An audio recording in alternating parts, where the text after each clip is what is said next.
लगातार डेट बढ़ रहा है, विद्यार्थी परेशान है और डेट फिक्स कर दिया गया है। बहुत सारे विद्यार्थी का क्वेरीज था कि खान सर से पूछिए कैसे तैयारी करें, अब जो 20 से 25 दिन समय बचा हुआ है, क्योंकि 19 जुलाई से 22 जुलाई के बीच में होना है। मेरे साथ सर हैं, सब कुछ चर्चा करेंगे। जो आप कमेंट करते थे कि सर पेपर लीक होता है तो सर नहीं बोलते हैं, उस पर भी बातचीत करेंगे। जो सर आपका स्वागत है एग्जाम। धन्यवाद सर। 2-3 बार डेट बढ़ा दिया गया तो बच्चे के मन में अभी भी संशय बना हुआ है, क्योंकि अपरिहार्य कारण अभी भी लिखा गया है। 19 जुलाई से 22 जुलाई बताया जा रहा है टीचर का भर्ती। क्या समय से हो? इस बार तो लगता है हो जाएगा, क्योंकि आपको भी पता है कि कुछ चीजों को हम लोगों को भी ध्यान रखना पड़ेगा। इलेक्शन का टाइम रहता है, तो इलेक्शन के टाइम के बाद क्या है कि हर एक चीजें डिसमेंटल होती हैं, इधर से उधर जाती है, उसके तत्काल बाद एग्जाम लेना बड़ा मुश्किल हो जाता है। इसके अलावा भी होता है कि ऐसा नहीं है कि एग्जाम डेट कोई बीपीएससी होगा या कोई आयोग बोल देगा कि हम इस दिन करा देंगे, उस दिन उस समय विद्यालय खाली है या नहीं है, तभी हो सकता है। तो सारी कारणों को ध्यान में रखा, क्योंकि हर कारण कोई भी चीजें पब्लिक को नहीं बताएगा। तो बस देखिए, आयोग से बस ज्यादा हम लोग को क्या है, भाई तुम डेट बढ़ा लो आगे पीछे, वो समझ में आता है। बस एक तो धांधली मत करा देना, पेपर ऊपर क्वेश्चन ऊपर मत लीक कराना, या फिर ऐसा ना हो कि एडमिट कार्ड आदमी निकाले और उस पे से आंसर शीट निकल जाए। वो अजीब विचित्र कंडीशन था यहाँ पर। लेकिन हाँ, थोड़ा सा डेट आगे पीछे बढ़ना वो इलेक्शन ड्यूटी, इलेक्शन के कारण थोड़ा सा हुआ था, लेकिन इस बार ले लेगा। सर, विद्यार्थी के अलावा बहुत सारे लोग आप पर एक आरोप लगाते हैं कि जब भी बिहार में फर्जीवाड़ा होता है, शिक्षक भर्ती हुआ था, उसमें पेपर आउट हो गया था, प्रश्न पत्र लीक हो गया था, आप बोलते नहीं। हम लोग बोलते क्यों नहीं है? जब बोलते हैं लोग तो क्या होता है ना कि बहुत भीषण हंगामा हो जाता है। ट्रेन मतलब रोक राख देगा लोग, तो फिर एक तो सामाजिक दायित्व भी बनता है। और उस मैटर पे लेके जब भी चीज जांच का विषय रहता है, हम लोग समझ जाते हैं कि कौन सा चीज है, कहाँ है, किस लेवल तक होना चाहिए। जरूरी नहीं कि आदमी पब्लिकली आके बोले तभी कुछ होता है। जैसे लोग देखेंगे ना, किसी को देखिएगा तो कहेगा कि माँ ज्यादा मानती है, उसको कहेंगे पिता ज्यादा नहीं मानता, तो क्योंकि पिता बोल नहीं पाता है। तो कुछ लोग होते हैं बोलने लगते हैं, हम लोग कभी बोल नहीं पाते हैं कि जहां तक सुटेबल रहता है उतना तक बता देते हैं। क्योंकि कई बार विश्वसनीयता का भी ये होता है ना कि ठोस प्रमाण जब मांगा जाता है वहां पे, तो कई बार ठोस प्रमाण का भी अभाव रहता है। अभी नीट वाले को देखिए, इतना धांधली हुआ नीट वाले में, कौन नहीं बोल रहे हैं आप? सब लोग बोल रहे हैं। लेकिन आप यकीन मानिए, अगर हम लोग के हाथ में रहता ना कि पेपर लीक का मैटर, तो हम फांसी लगा देते चौराहा पे जो लीक कर रहे हैं। लेकिन हम लोग क्या चीज, कोई अब ऐसा तो नहीं है कि हम लोग राष्ट्रपति हैं कि हमारा बोलने पे तुरंत हो जाएगा वहां पे। इसके पीछे क्या होता है, ये भी बहुत चीजें होती है।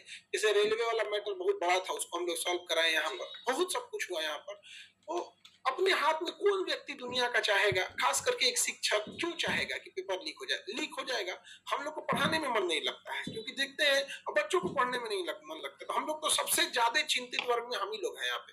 लेकिन हर चीज अपने हाथ में नहीं रहता है। सर, अभी एग्जामिनेशन बिल भी पास हो गया, बिहार में भी हो रहा है। सर, इस सब पर चूंकि आप लोग शिक्षक हैं, पढ़ाते हैं, स्टूडेंट से जुड़े हुए हैं, पेपर लीक बहुत बड़ा समस्या हो गया, सरकार सोच रही है अब दूर करे, आप लोग से कुछ राय वगैरह लिया जाता है? बहुत ज्यादा नहीं लिया जाता है। देखिए, जो ब्यूरोक्रेसी है ना, उसमें अहंकार बहुत ज्यादा है। तो ऐसे लगता है कि जैसे वही लोग जो सोच रहे हैं वही सब कुछ हो जाता है। और हम लोग को वो लोग लगता है कि जैसे हम लोग से कई बार सलाह लिया जाता है, तो पहले ही सलाह से पहले ही बोल दिया जाता है कि विद्यार्थियों के हित में आप मत बोलिएगा, ज्यादा विद्यार्थियों के हित में मत बोलिएगा। तो एक बार ऐसा था, हम उठ के चल गए कि जब हम विद्यार्थियों के हित में नहीं बोलेंगे तो तोरा हित खातिर हम यहाँ बैठल है, हम उठ के चल गए यहाँ पे। तो थोड़ा सा उन लोगों को लगता है कि हम लोग में एरोगेंस है। अब हम हैं किसके लिए? विद्यार्थी के लिए। हमको यही बोल दिया जाएगा कि आप विद्यार्थी के लिए नहीं बोलिएगा तो क्या करेंगे लोग? हम लोग उठ के चल जाएंगे, लोग यहाँ उठ के चल दिए तो अब क्या करेंगे? यहाँ पर उठ के चल जाएंगे। यही ना होगा, 2-4 गो केस उस लदा जाता है, यही और क्या होता है? सर, अभी 6 to 8 में सबसे अधिक आवेदन आया, उसके बाद 1 to 5 में, 9, 10, 11, 12 में यही रेशियो चल रहा है। सबसे कम 11, 12 में है। 11, 12 में 1-1.5 विद्यार्थी पर एक का सिलेक्शन होना है, 9, 10 में 2-2.5 विद्यार्थी पर, लेकिन 1 to 5 में 10, 11, 12, 13 पर जा रहा है। इस तरीका से पहुंच जा रहा है। सर, अब समय बहुत कम है, लगभग 25 दिन के आसपास है, कैसे तैयारी करें? इस लास्ट मोमेंट में सबसे जरूरी चीज होता है ना कि जो चीजें हम लोग पढ़ लिए, जो भी विद्यार्थी पढ़ लिए, उसको कंठस्थ करके रिवीजन कर दे। लास्ट मोमेंट पूरी तरह से समेटने के लिए होता है। रिवीजन कर दे, यहाँ पर जो सब्जेक्ट हल्का फुल्का लगता है कि थोड़ा सा और मेहनत कर देंगे तो शायद हो जाएगा, उसको के जो एकदम टफ लगता है उसको अब समय गया। अब जो चीज पढ़ लिए उसे रिवीजन कीजिए, जिसमें हल्का डाउट है उसको 1-2 बार देख लीजिए, और जो भी बार बार उसी रिवीजन पे ध्यान दीजिए। लास्ट मोमेंट में कोई नया चीज ना पढ़े। सर, पिछला बार हिंदी हटा दिया गया था, क्वालिफाइंग जो सब्जेक्ट था। इस बार विद्यार्थी के मन में अभी भी डाउट है कि कहीं खुदा ना खास्ता हटा दिया जाए, तो हिंदी चूंकि क्वालिफाई करेंगे तभी आगे का मार्क्स ऐड होगा, जुड़ेगा या जांच किया जाएगा। सर, हिंदी पर ये चीजें आयोग में थोड़ा सा अटपटा लगती है। एटलीस्ट क्लियर दीजिए कि क्या लेना है क्या नहीं लेना है। मन किया दरोगा में उठा के अंग्रेजी डाल दिए, तो ये चीज तो तानाशाही लगती है। आपको जितना पूछना है पूछिए ना भाई, बता दीजिए उसको। यहाँ पर हर चीज को क्लियर होना चाहिए। हर जैसे खेल का अपना एक नियम होता है कि खेल के दौरान पहले बता दीजिए तो ये नियम है, वैसे परीक्षा का अपना नियम होता है। आप क्लियर कर दिए, असमंजस में रख देता है विद्यार्थी, टेंशन में चला जाता है यहाँ पे। तो ये आयोग की गलती है इसमें। आप यही कहेंगे? सर सबसे ज्यादा सब्जेक्ट की बात कीजिएगा तो मैथ, रीजनिंग, जीएस सब कुछ मिला के 1 to 5 में पूछा जा रहा है। हिंदी, ज्योग्राफी सब कुछ है इसमें। सर ये विद्यार्थी संख्या भी है, सीट भी कम है, 3 बार से देते आ रहे हैं, क्योंकि 1 to 5 वाले 3 बार दे चुके हैं, अब इस बार री एग्जाम में बैठ रहे हैं। तो क्या क्या सावधानी बरतें?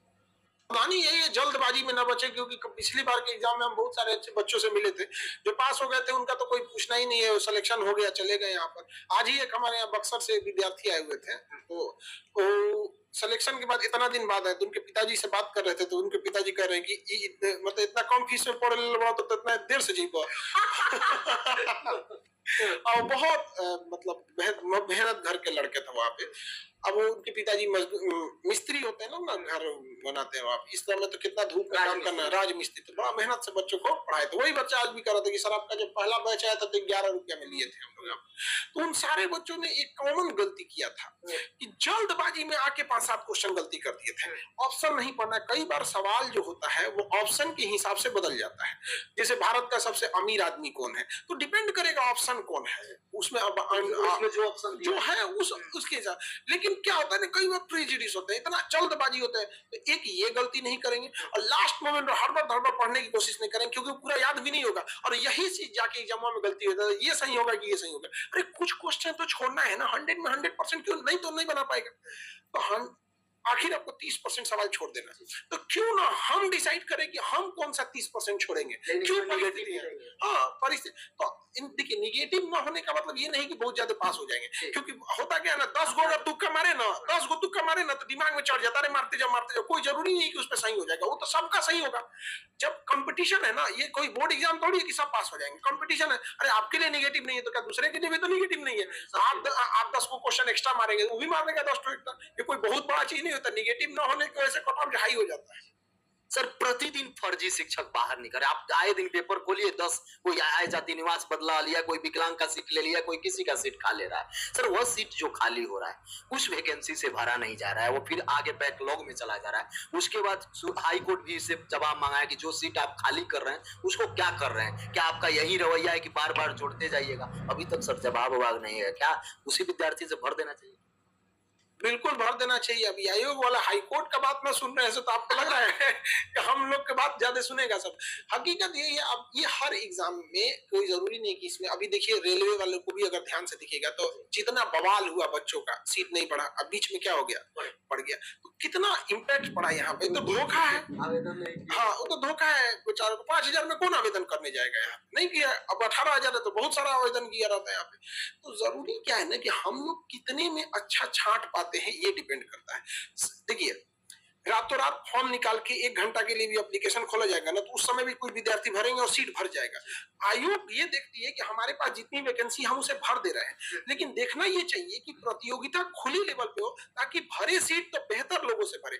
ऐसे देखिए 140 करोड़ आबादी में हम क्रिकेट टीम में कैसा क्रिकेट टीम बना पाते हैं, और वही ऑस्ट्रेलिया देखिए मात्र 10-15 करोड़ की आबादी वाला देश में कैसे छांट के निकाल रहा है। तो सीट भरना जरूर बड़ी बात नहीं होता, किस लेवल पे भर रहे हैं ये बड़ी बात होता है। तो आयोग को ये समझना चाहिए कि जो सीट बैकलॉग में जा रही है, जो करप्शन की वजह से बाहर निकल रहे हैं, उन लोग को छोड़ के इसी में ऐड करके निकाल देना चाहिए। सर 9th 10th और 11th 12th के जो विद्यार्थी हैं या 6 to 8 का उनका अपना सब्जेक्ट भी है, जिस किसी का हिस्ट्री हो गया, किसी की ज्योग्राफी, किसी का पॉलिटिक्स, वहां से थोड़ा सा उन लोगों को अभी भी क्लियर नहीं हो पा रहा है। क्योंकि 3 हो गया, इन कहां तक पढ़ लें? क्या 11th 12th तक ही काम चला लें, या 9th 10th वाले हैं तो ग्रेजुएशन भी पढ़े? कहां तक वो लोग? बहुत ज्यादा ग्रेजुएशन वाले में नहीं घुसता है, क्योंकि ग्रेजुएशन वाले में ना क्या होता है, किसी टॉपिक को बहुत ज्यादा डीप कर देता है।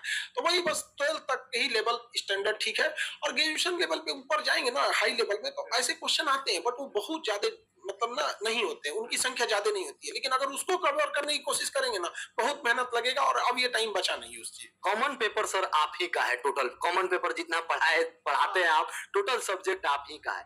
कॉमन पेपर 40 अंक का पूछेगा, निर्णायक वही रहता है, उसके लिए सर आप क्या सोचते उसके लिए हम लोग क्लास में डेली समझा चुके हैं कि कॉमन पेपर क्या होगा, सबको याद करवा दिए, तोता की तरह एकदम रटवा दिए हैं। फिर भी कॉमन पेपर में क्या है, सारे सब्जेक्ट को ध्यान से देख के रखना है। लास्ट मोमेंट पे अगेन बात बोलेंगे यहाँ पे। हाँ, इसमें एक चीज और है ना कि विद्यार्थी वो गलती ना करे कि जो उनको पढ़ने में मजा आ रहा है उसी को पढ़ते रहे। यहाँ पर जिससे कम सवाल आ रहा है उसको कम पढ़े, जिससे ज्यादा सवाल आ रहा है उस पर ज्यादा दे, बाकी जो क्लास में बताया गया उसको फॉलो करें। तो दोस्तों आपने सुना खान सर ने क्या कुछ बातें बताई हैं एग्ज़ाम की तैयारी को लेकर। तो दोस्तों फिलहाल इस वीडियो में इतना ही। आगे की अपडेट के लिए चैनल के माध्यम से जुड़े रहिए। धन्यवाद।